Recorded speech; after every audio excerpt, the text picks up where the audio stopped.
Hi everyone, Arlene here. Welcome back to my Country Craft Corner and Arlene's Travels. How in the world are you guys doing today? It is so good to see you again, and thank you so much for stopping back by to see what I'm up to. And what I'm up to today is I believe I'm going to try to finish my cruise report series today.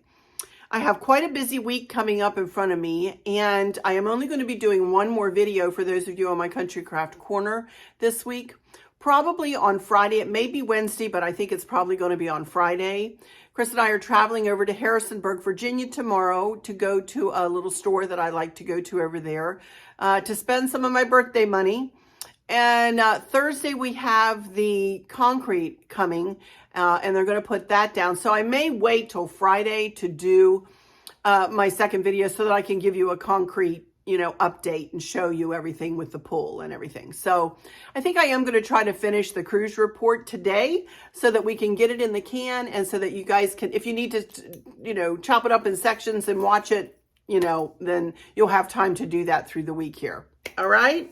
Okay, so moving ahead in our itinerary here, we ended the last video when we were in Endicott Arm and seeing Dawes Glacier, which was absolutely beautiful. So next on the itinerary was Ketchikan. And Ketchikan is a quaint little town that its claim to fame is Creek Street, and also totem poles and the lumberjack show, if you've heard of that. We did not do that this year. In fact, I didn't even get off of the ship this day. Chris went off in the morning and did some walking around, and he took these pictures for us that I'll be showing you here. But I didn't have any shopping to do. I had seen Ketchikan many times in the past, so I honestly just did not have a real big desire to get off the ship. I do want to tell you really quickly about one excursion that I highly recommend out of Ketchikan. And if you guys are fans of The Deadliest Catch, the Aleutian Ballad, which was the boat that was hit by a rogue wave in their second season, has been reconfigured and refit to become a tour boat, and they take you out and they show you how they put their pots in for crabs, and they tell their stories and about how it is as a crab fisherman on the Bering Sea and how dangerous it really is, one of the most dangerous jobs in the world. But then they take you into a cove by Annette Island, I believe it is, where the indigenous folks still live and have given the Aleutian Ballad permission to come into this cove. And in this cove are where a lot of eagles nest. And they throw out little sardines for them, which does not hurt their diet. I had one person ask me one time if it hurts them or if it keeps them away from the salmon. And I was just like, no. They're big, hardy birds. If they want to go where there's a salmon run, they're certainly going to go get a piece of salmon before they're going to, get a piece of a sardine. But anyway, they throw the sardines out, and these eagles come swooping down and in and around. And it is amazing to see these beautiful birds just go after this fish, and they go down and they grab them with their talons and come right back up and soar around. It's stunning. It's a stunning display. So for many reasons, I highly recommend the Bering Sea Crab Fisherman's Tour in Ketchikan. And you can either, for Princess Cruisers, you can either book it out of your cruise personalizer. If you go into princess.com and then you go into your upcoming cruise, then you go under excursions, you can find it there. Under the excursions tab, you can find it there. Or you can book directly with the Bering Sea Crab Fisherman's Tour, which, I have done it both ways, to be honest. Trust me, there's going to be somebody, if you book independently, there's going to be somebody on that boat that is with your Princess Cruise. So, they're going to, and they always get back to port on time. They don't go that far out afield, and the waters are very, very calm in Ketchikan. It's right in the inside passage. It rains a lot in Ketchikan, I will say that.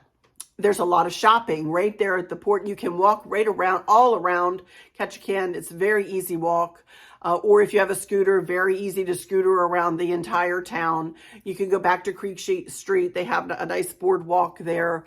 Some people see salmon running in there. Some people see seals in there. They have a waterway right by Creek Street and where it runs. It's a quaint little place, very colorful little town, very colorful, reds and blues and greens, houses, and one right next to the other. And it's quirky and it's quaint and it's beautiful, and it is Alaska for sure. So we had a lovely day in Ketchikan for sure, for sure, for sure. So, you know, as I'm showing you these pictures as we go through.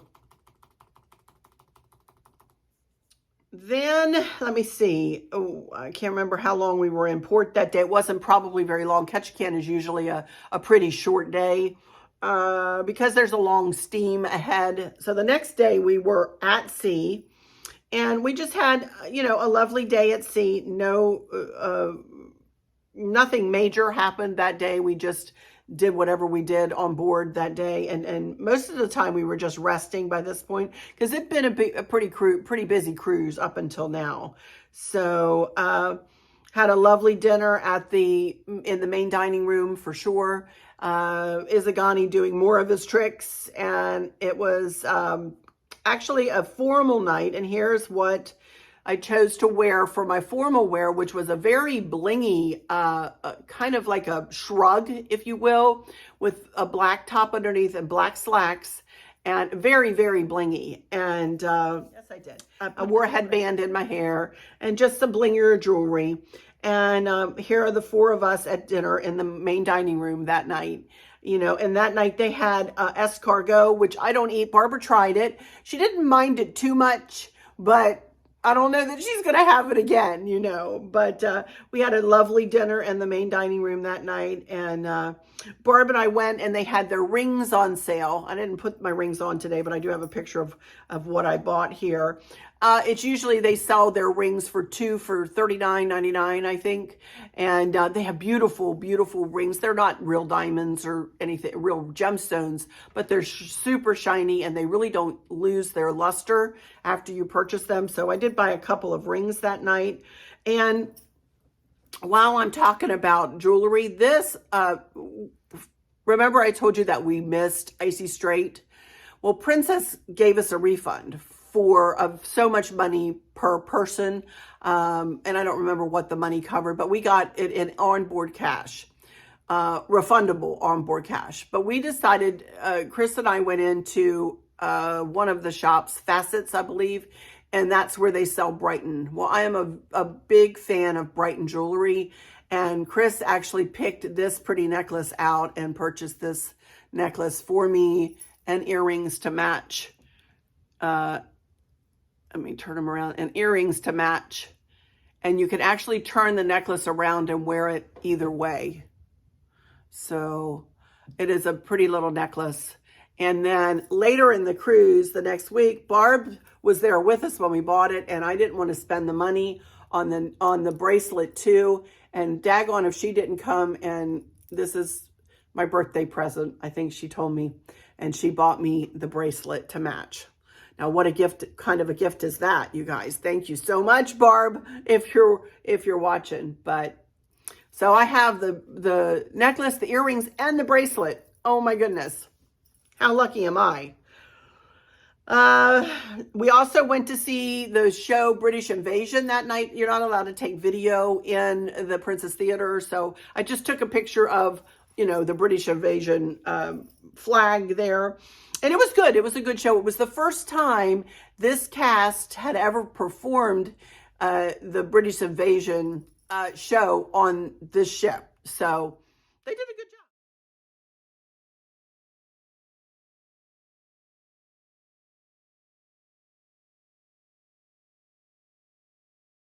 That was that sea day. So then the next day we steamed into Victoria, British Columbia.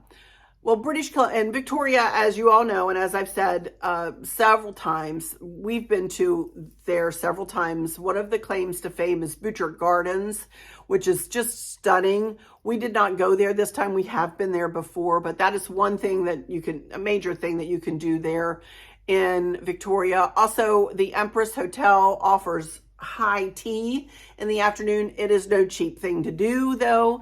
But instead of doing any of that, we decided just to go off of the ship and just walk around. Barb wanted to walk over to the Empress Hotel, and so we did. Dawn and I we scootered right over and saw beautiful flowers. Oh my goodness. I think that was the highlight for me that day, with all of these beautiful flowers in flower beds and hanging pots that were hanging on light posts, and it was beautiful. We really enjoyed our time off the ship this day. It was just stunning. The temperatures were lovely. They were in the 70s, and we just had a big time just just tootling down the street. We saw a fellow playing his bagpipes. I never stopped and asked him what his story was. We had ice cream, which is like my favorite thing in the whole wide world. We stopped for some selfie pictures, and we just had a big time. We just had, you don't have to spend money every time you come into a port, There's no reason why you just can't get off and walk around and explore the town. And all of the,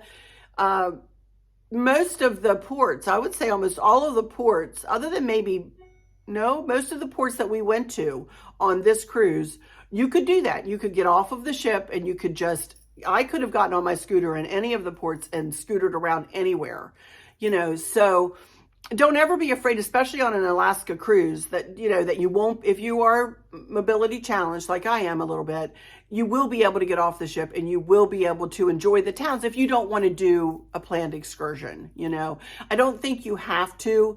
I would suggest that you do, though, on an Alaska cruise with Skagway and Juneau, especially because of Mendenhall Glacier in Juneau, the whale watching in Juneau, and then just because of the White Pass and Yukon Route Railroad and up into the Yukon and Skagway. There's nothing that surpasses that in my book, you guys. Absolutely stunning scenery, and there's so much to see with the iconic Alaska sign and Welcome to the Yukon sign and so on and so forth. So it is doable, but I highly suggest that you do try to do some excursions if you've never been before. So, but of course we've done all of these ports before, so we just got off and enjoyed. And had a nice dinner in the main dining room that night again. And then it was time for turnaround day. The next day was turnaround day. So, and I am kind of talking through this just because we did not do a lot. And that's why I say I think I am going to go ahead and do the Pacific Wine Country cruise, because honest to Pete, you guys, we did not do a lot. We rested a lot on that cruise. We had done a lot on the Alaska cruise, and we were just happy and content just to rest and spend time with one another, get together and talk with our friends, really spend good quality time with them, you guys, when we weren't having to run here or run there or do this or do that. Everybody cruises for different reasons, and we certainly do cruises where it's port intensive, and we go and we learn about the history and we learn about, everything in whatever port we're going to be visiting. But there are times that we take cruises just to take the cruise and just to enjoy the ship and just to enjoy the camaraderie with our friends, So everybody does cruising differently, and I don't think anybody should be judged for doing it one way or the other. I think you should do what works the best for you and what makes you the happiest, you and yours. So anyway, turnaround day, we came back into Canada Place in the before dawn. And Canada Place is one of the prettiest cruise ports that I've ever been to. And I always love looking at the big sails, and especially with all the lights on. It's just so pretty coming into it. So we really took some pictures coming in first we came under the Lions Gate Bridge, and then you could see Canada Place in the distance, and we got closer and closer and just took these pictures of Canada Place. And to do a very quick explanation of what turnaround day is, myself and Chris and Barb and Dawn all had reserved the next cruise too, the Pacific Wine Country Cruise. So this was our, what we call turnaround day. For everybody who just did the Alaska cruise, this was their disembarkation day.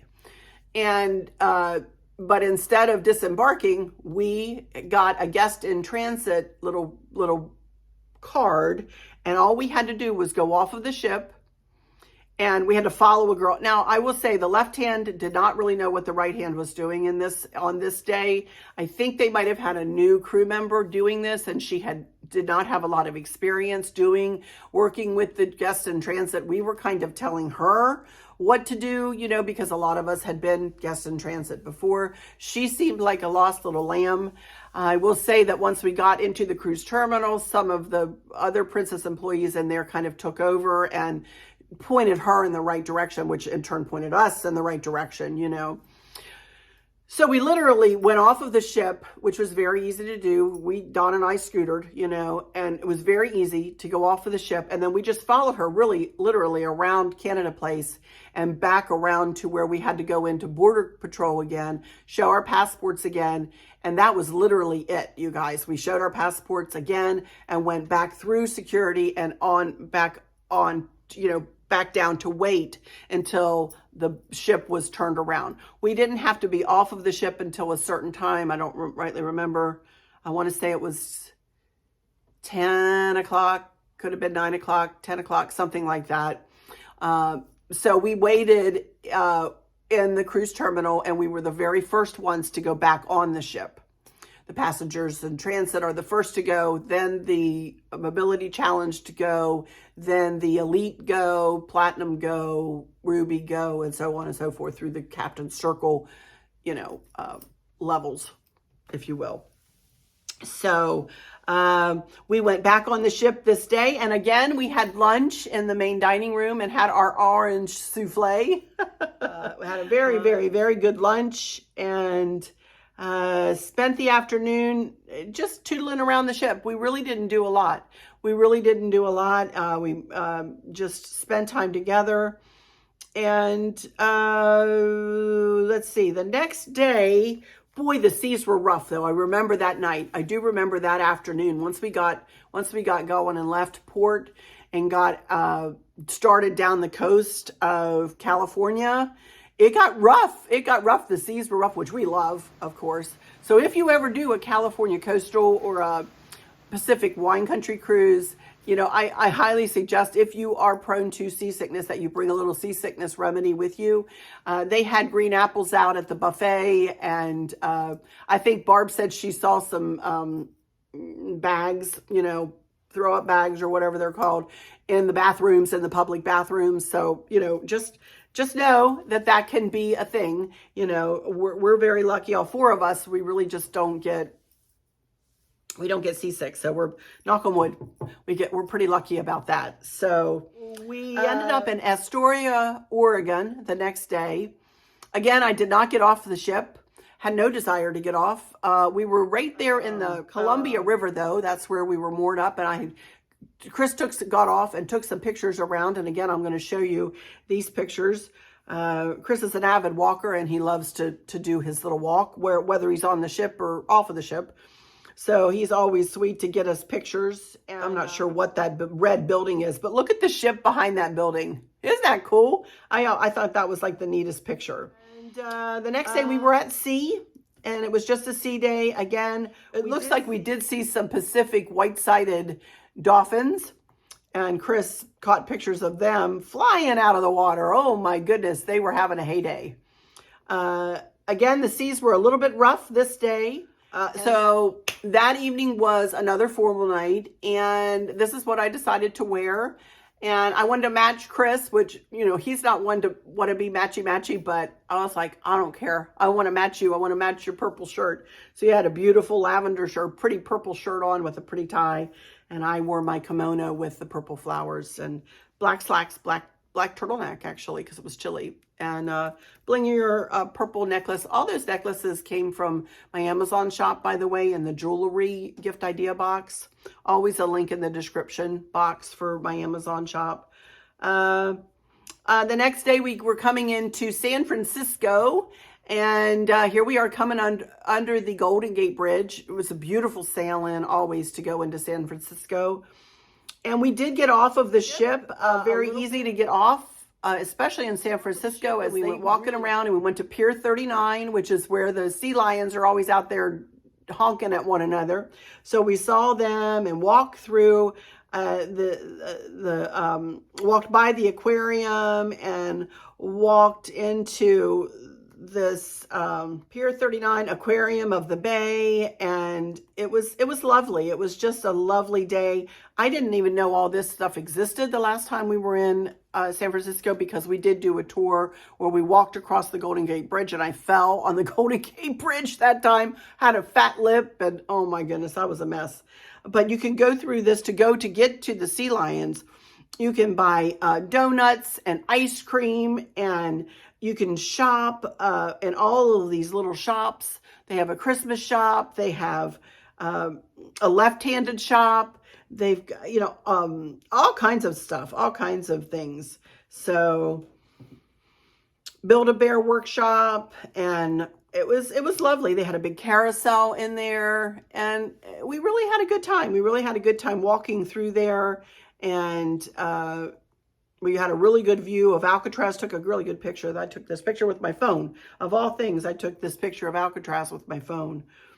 It was a lovely day. As you can see, blue skies, and there we go with the sea lions. They were hilarious to watch, honking at one another and just trying to rest, and one wouldn't let the other one rest, and it was a mess. So they were funny, but I love watching them. I know that some people think that they're a nuisance or whatever, but I love watching them,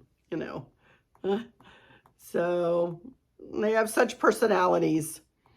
But we had a lovely time. It was a lovely day in San Francisco, it really, really was. So that evening we went to the Crown Grill, which is one of the specialty restaurants, and you do have to pay, I believe it's $29.99, or I believe, I don't even know. I think it's $29.99 extra to dine at the Crown Grill. And boy, howdy, it is worth it. It is worth every penny. The atmosphere is super pretty. It is quaint. It is quiet. And it's a wonderful experience. And the food, you guys, goodness gracious, it was wonderful. You got to pick an appetizer, I believe, and you got to pick a soup or a salad. Then if you wanted some kind of seafood, you could pick a seafood. And then you pick your steaks, and then you pick your sides, what two sides you wanted, and they'd bring you as much as you wanted, and they'd bring you, like Barb and I shared some French fries, but we each had like a baked potato and a vegetable, so it was delicious. I believe we all had the filet mignon. No, I'm lying. Chris had a porterhouse. And Barb, Dawn, and I had filet mignon. It melted in your mouth. I am not even kidding you. It melted in your mouth. It was delicious. So highly recommend the Crown Grill. But they brought us a bread to begin with. And when you pulled the bread apart, there was cheese inside the bread. I have a picture here of Barb pulling the bread apart. And we're just like, are you kidding me? This looks delicious, Then I had the French onion soup. And then I had a little garden salad and the filet mignon. So, and then I can't remember what I had for dessert, but it was really good.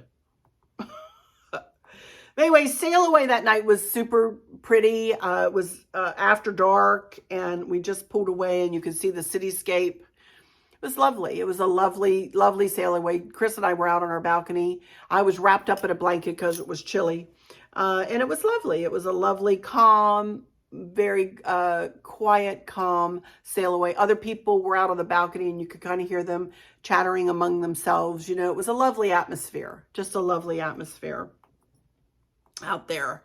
So you can see Ghirardelli's chocolate. They have a big, I guess they make it there in San Francisco. And then again, under the Golden Gate Bridge. It was lovely. It was a lovely, lovely time. So then The next day was a sea day. So again, we didn't do a lot on our sea day. You know, again, as I said, this cruise was meant for us to rest, relax, rejuvenate, spend time with our friends, really enjoy them. We played cards every evening. You know, we just had a great time. We just had a great calm time with our buddies. And, you know, we don't get to see them. They did come here once, and we did spend time with them in California once, but we normally only get to see them on cruises, you know. So when we get to see them, we want to really, really hone our friendships. They're true, good, solid, loving friendships, all four of us. You know, and it's not often you find men that get along and women that get along and women that get along with the other men. You know what I mean? It's the dynamic between the four of us is absolutely wonderful. So, okay. So then our last day in port, we were in San Diego. Well, I'd never been to San Diego before, so we did get off. We didn't have a planned excursion to do, but we did get off of the ship. And they have the Midway sitting there, big aircraft carrier, old aircraft carrier that they have opened up as a museum. We did not go in, but I did take some pictures of it, and it is massive, massive, and wow, you know, really impressive. They had a lot of different planes sitting up on it, and a helicopter, I think, sitting up on it. So it was something else, you know, to see. And we just walked, you know, down and went and had more ice cream at a different place. They had a quaint little, like a little village there that you could walk around that had all kinds of little stores if we wanted to buy, you know, hats or T-shirts or another Christmas shop and that kind of thing. Very quaint little boardwalk kind of a place that you could just walk around, and we found a little ice cream place and sat and listened to a local guitar player singing, you know. So it was very, very, very nice. But the port of San Diego, oh my goodness gracious, it was busy, busy, busy. Sailboats and yachts. The yachts, you guys, my eyes were popping out of my head. I was like, are you kidding me? Look at these yachts. They were beautiful. They also had a pirate boat that looked to be, you know, an excursion that you could take. It looked like fun. Right before we were leaving port, a big party boat came by that had all like psychedelic lights going and the music playing, and everybody was bebopping and dancing. Fun times, I'm telling you. It looked like they were having a heyday, you know. So again, we went to dinner that evening, and after that we had one sea day left. And the only picture I took on that sea day is this of me, what I wore on that day. And the next day we disembarked, you guys. You know, to tell you quickly about disembarkation, we were given all ready for the parade, please. The Make Alaska Parade!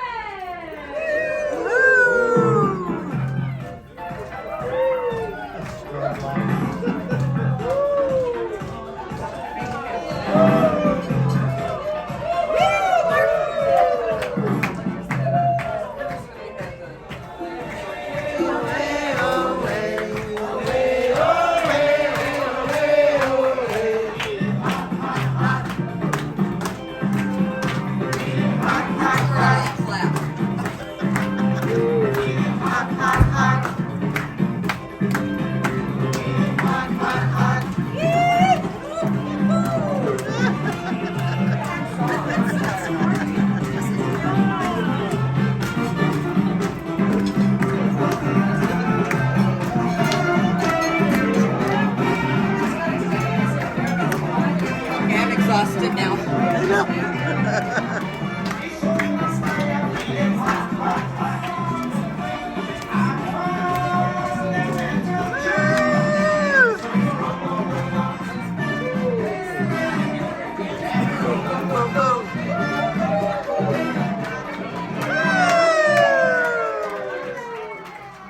Only 600, which is a small amount, disembarked that day. So I've never seen such a small disembarkation. You know, they give you your luggage tags and they tell you where to go and what time. You have to be out of your stateroom by 8 o'clock, and then you go to one of their lounges and you wait to be called. We did a princess transfer from the ship, you know, from the San Pedro. We pulled into San Pedro. cruise port, and they're in LA. And we went from there to LAX, which was a harrowing drive, I will say. It was very harrowing.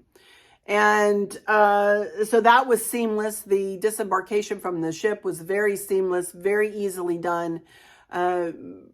Well-oiled machine there on Princess's part for sure. Our bus driver was brave as could be, driving in that LA traffic and people pulling in front of her. And, you know, I could look down, I was sitting by a window, and I could look down and there were cars that looked like they were about that close. I'm sure they were further away, you know, to the bus. It was a harrowing trip. There was an accident, so we were stuck in traffic. That is one thing that I would like to caution you guys about, is your flights home. When you are disembarking, especially at a busy port there in San Pedro, and you have to get to LAX, build in a lot of time. You need to be at the airport 2 hours before your flight, and it can take you an hour, hour and a half to get there. The ship pulls in the port at whatever time it pulls in. So we don't ever make our flights home before noon usually. And even noon is cutting it kind of close. I think our flight was at 12:40, something like that, you know. And we did not have to wait very long once we got to LAX. So just to let you know about all that, I do want to tell you very quickly about an experience that we had again with the wheelchair assist. You know, I'm hoping that these folks get a little bit better with this wheelchair assist business. And again, I don't want to be downtrodden. I don't want to speak negatively about anything that happened on our trips. I don't like to speak in a negative fashion about anything in my life, honestly, you guys. I'm a very positive person. But I do want to be honest and straightforward with you guys about things that happen so that you can be aware and maybe you can, you know, do something to help it not happen to you. Although I'm not sure how we could have done that with this. So we got to LAX, as I said, no problem, got through. The lady at LAX was just superb that checked us in. I was able to ride my scooter through security. Anyway, we got through there, got to our gate, no problem at all with LAX. I have to say, LAX, and we've never had a problem in LAX. Once you get to the airport, traffic getting to the airport can be a little harrowing, but once you're there, it's good. So we got on our flight and flew from there to, guess where? Dallas, Fort Worth. Guess what? There was no wheelchair waiting for me when I got off at Dallas, Fort Worth. Now there was going, but there wasn't coming back.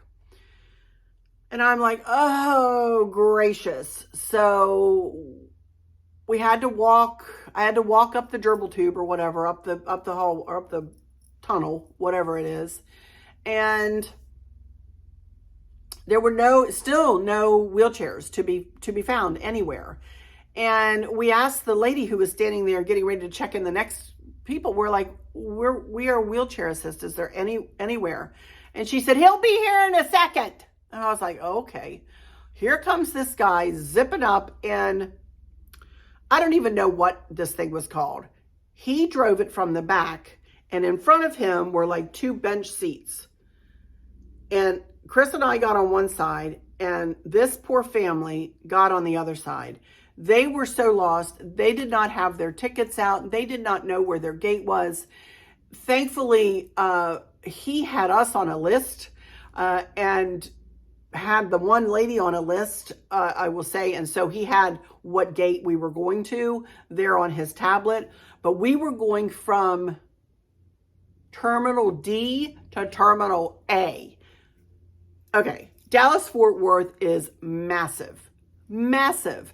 And it's like a central hub, and you have like A, B, C, D. And we had to get all the way to A. Well, we got on this thing, and he put the seatbelt around us, thank goodness, because they were driving like crazy and going through, they don't have a horn on it. So he's like, beep, beep, beep, beep, watch out, beep, beep, beep, beep. The whole time, the poor lady who was sitting kind of behind me, because it was like, you know, like the 2 bench seats were back to one another. She was so lost. She didn't know where she was going. The older gentleman was so worried they were going to miss their flight.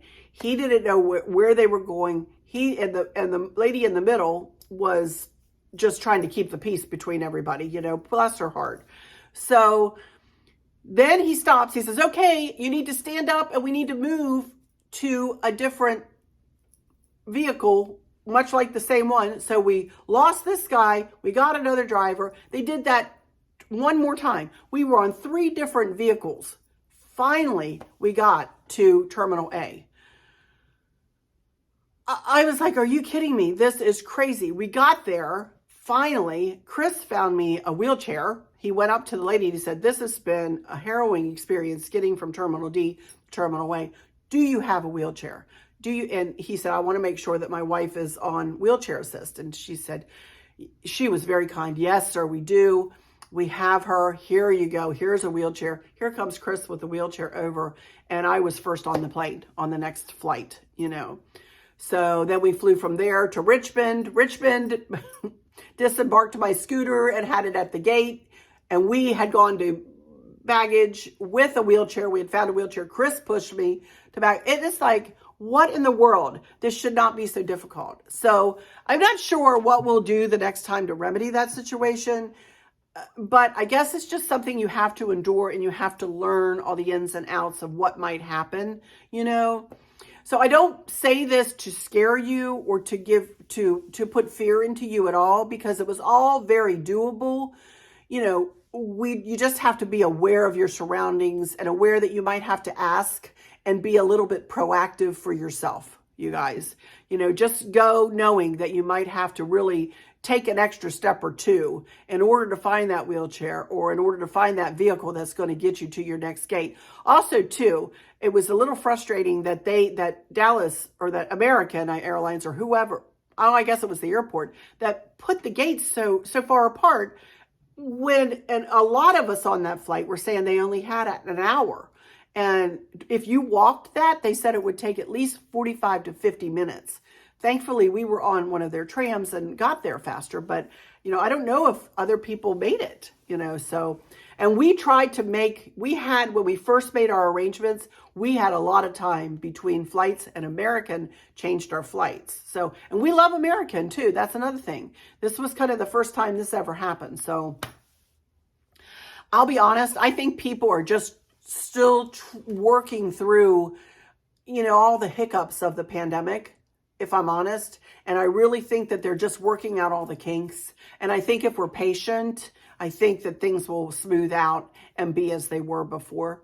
You know, I just think we need to put our patience hats on, and which I did, you know, and I have to say, Chris and I remained calm. We never said an angry word to anybody. We were never snappy with anybody. And if they were snappy with us, we joked around with them, and we got them so that they were in a better mood by the time they dropped us off, you know, because we're there to make people's days better. Yes, we're trying to get from point A to point B to point C to point D, but I don't want anybody to struggle and to suffer and to be in a bad mood. And those folks, I feel so sorry for them if they are kind of discombobulated, because like the people sitting behind us who were also discombobulated, which brought on fear in them. You know, I believe they were fearful. And, you know, when you're afraid, you're going to lash out. And, you know, so we just Chris and I tried to remain calm and tried to remain kind. So, and that worked for us, because it really helped the driver to calm down and to be able to deal with the other side of the vehicles, you know. So, but anyway, all in all, we had a wonderful time. It was really and truly, like I said the other day, a cruise of a lifetime. I would do it again in a heartbeat. They don't offer that Alaska itinerary for next year, though. And I think this year they did it in the spring, and then at the end of the season, in the spring and in the fall, kind of. It kind of sandwiched the season, if you will. But what a wonderful cruise to be able to do all the different ports that we had never done before. The Grand Princess, again, was very good to us. The Grand Princess crew, thank you again. Shout outs to everybody. Y'all were wonderful. Princess Cruises, again, unsurpassed in my book. Absolutely wonderful. I will say our next cruise is going to be our first Holland America cruise, and we will be going on it with Scott Singer and our friend Cheryl and Barb and Dawn and Chris and I, and it'll be over the new year. Cannot wait. Cannot wait to do that on the new Amsterdam, one of their newer ships. So that should be fun. Into the Caribbean. So looking really forward to that. But anyway, I think that's it for this one, you guys. So I finished up our cruise, my cruise report. And I know I talked fast going through this one, but I really didn't have, I was telling Chris when we were coming home, I said, I don't have a lot to tell them. And he said, yeah, we didn't do that much. We did a lot of sitting around talking, and he said playing cards and that kind of stuff, but we really didn't do a lot. So there wasn't a lot to tell you. But anyway, I hope you've enjoyed this series. I'm so happy to be back to cruising again, to traveling again. We waited so long to feel safe and to be able to go, and now we do feel safe, and it's so fun to be able to look forward to travel again. We love it, and I can't wait to do our next adventure. So those of you on my travel channel, stay tuned. We will have another cruise coming up in the next couple of months, and I'll bring you my cruise reports for that cruise too. For those of you on my Country Craft Corner, hang in there. I'll be back again this week with at least one more video, and I'm going to do a haul, and I am going to tell you about my plans for my Country Craft Corner channel. And then after that, I'll probably not do a video next week. We've got a crazy busy week. And then I'm going to start with fall deconstruction and Christmas decorating right after Halloween. So if you're in my travels channel, or if you're interested in any kind of decorating or crafting, come join me over there on Arlene's Country Craft Corner. I would really love to have you join me over there. Please take a moment to subscribe if you would on either channel. I'm trying to grow them both. Hit that notification bell and hit the like, and then share with your friends and family. I'd love to invite you into my YouTube family. And it's free. It's free to do.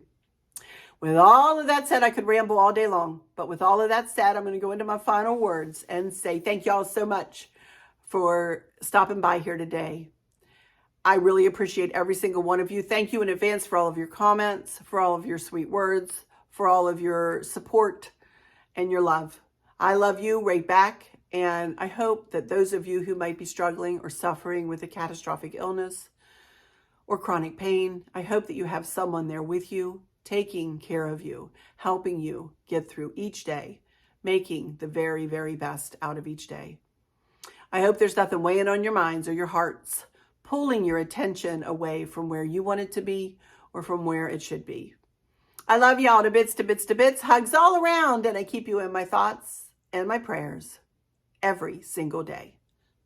And with all that said, I'll just say, until next time, y'all take good care. Bye-bye.